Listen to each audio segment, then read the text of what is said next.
Olá, é um prazer ter você aqui no meu canal, Professor Manolo, da FEA USP. E hoje vamos falar sobre o Boletim Focus, as informações que o Banco Central acaba de divulgar para a imprensa. Repare, se você entrar no Banco Central do Brasil, você deve procurar o dia 17 de janeiro, porque o Banco Central do Brasil recebe essas informações no último dia útil da semana imediatamente anterior e as divulga na segunda-feira. Hoje é uma segunda-feira, hoje é 20 de janeiro de 2020, 20 de janeiro de 2020. E no Boletim Focus, nós temos um conjunto de variáveis. Tenha certeza que elas não estão aleatoriamente distribuídas nesse relatório. Há uma razão delas estarem aqui. E a razão é que elas fazem parte de um modelo macroeconômico. E um modelo é uma forma de pensar. É uma maneira que nós, economistas, temos de divulgar os acontecimentos econômicos, utilizando um modelo, raciocinando sobre um modelo.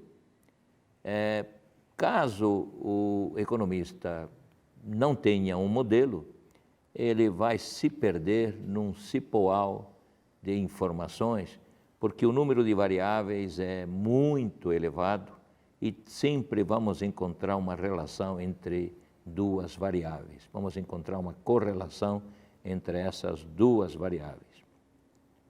Então, aqui nós temos variáveis extremamente importantes.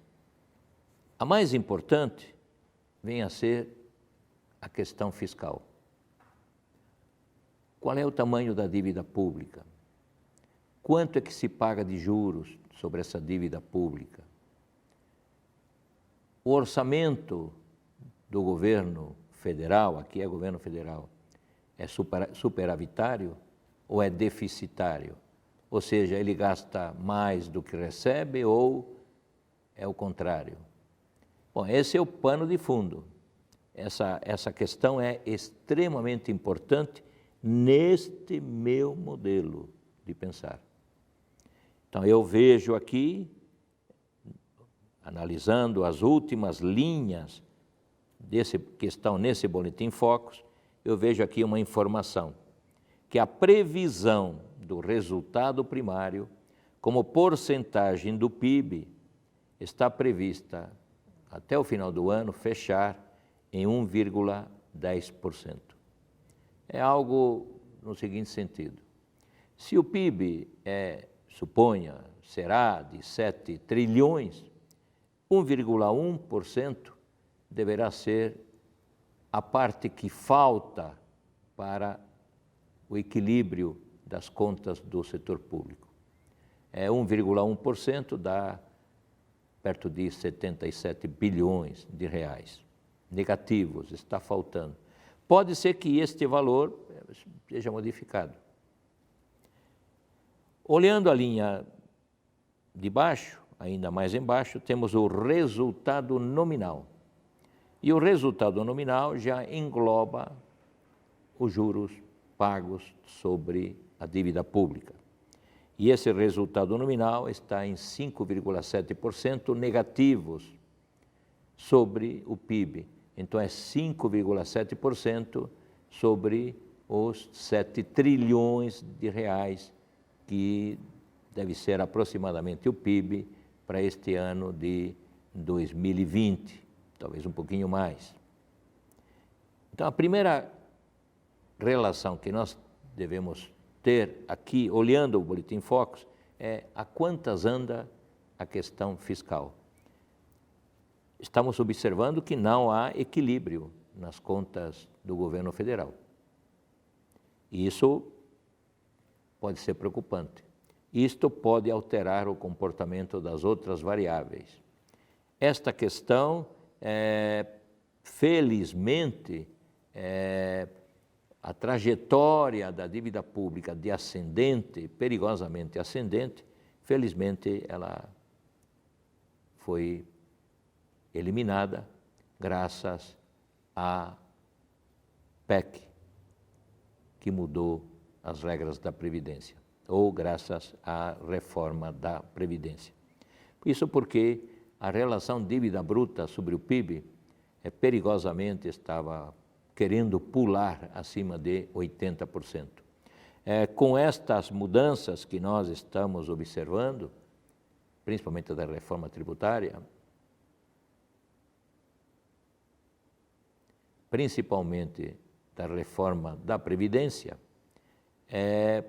o equilíbrio nas contas do setor público deverá ser encontrado, se não no ano que vem, provavelmente no ano de 2022. Então, essa é a primeira variável que eu tenho que olhar no meu modelo. Aí eu vejo mais outras duas variáveis, que são extremamente importantes, que é a taxa de juros básica da economia, que está fixada em 4,5%. E vejo também a taxa de câmbio, que tem uma relação extremamente forte e extremamente importante no setor exportador.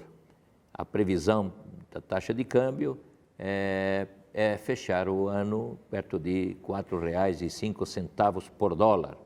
É claro que se você entrar no Banco Central do Brasil hoje e ver a taxa de câmbio, você poderá estar observando uma R$ 4,20. E R$ 4,20 é uma taxa alta, é uma taxa baixa, não sabemos. Mas é uma taxa que certamente está influenciando de maneira positiva o setor exportador. Então, empresas exportadoras estão se beneficiando com este aumento da taxa de câmbio, ou seja, mais reais por dólar que elas estão obtendo lá no exterior. Essas variáveis, taxa de juros e taxa de câmbio, com esse cenário da questão fiscal, leva a taxa de inflação para uma projeção de 3,56% nesse ano de 2020. O IGPM, que é a taxa dos aluguéis, está prevista em 4,32%.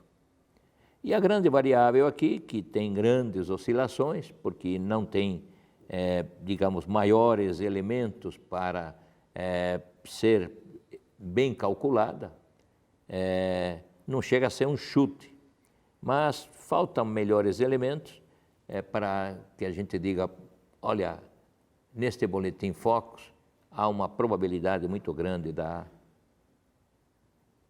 taxa que mostra o crescimento da economia, que no caso é o PIB, taxa de crescimento do PIB, estar num determinado grau de probabilidade. Não, isso também não podemos dizer.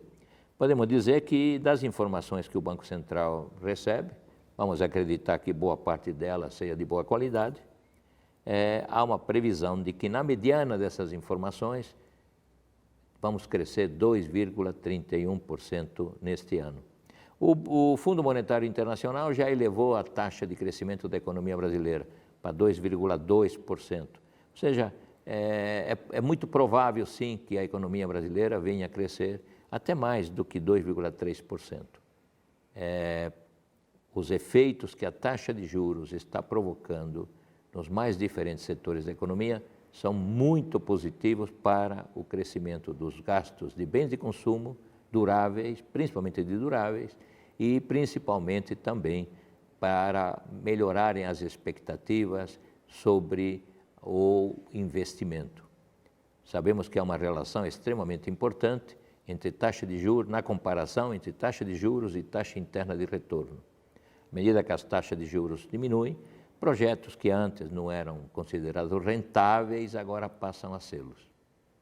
Ou seja, há um bom caminho para o crescimento da economia brasileira no ano de 2020. Inscreva-se no meu canal e dá um ok aí se você gostou do programa. Até a próxima semana com o Boletim Focus.